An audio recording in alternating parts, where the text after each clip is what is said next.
Welcome to our channel. Today we how to transfer reviews safely to Bazaarvoice from Shopify. Detailed guide step by step clearly.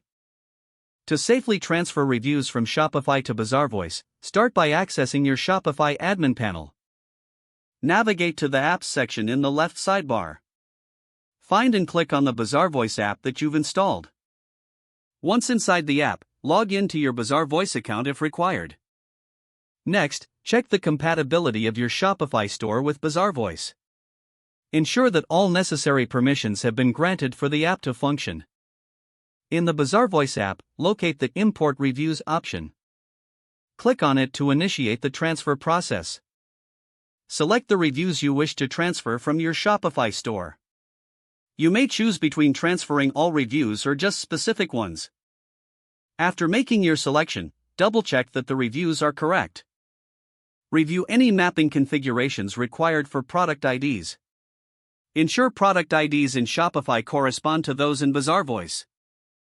Once everything looks good, click on the Start Transfer button. Monitor the import process for any errors that may arise. If any errors occur, troubleshoot based on the provided messages. When the transfer is complete, verify the reviews in your Bazaarvoice account. Check that all selected reviews have been imported correctly. Finally, confirm that the reviews appear as intended on your product pages. If the page does not load, refresh the browser or try again in a private or incognito window. Make sure you are using the correct email address, then retype it carefully to avoid small typos. If your password is not accepted, use the reset option and create a new strong password you can remember.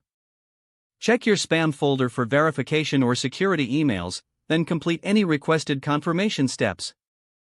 Enable two-factor authentication if available to improve account security and reduce unauthorized access risk.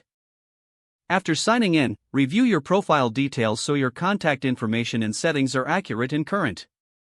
If you see an error message, note it down and try again after restarting your device and internet connection. Log out when you finish, especially on shared devices, to keep your account and payment information secure. If the page does not load, refresh the browser or try again in a private or incognito window. Don't forget to like this video and subscribe to our channel for more step-by-step tech guides.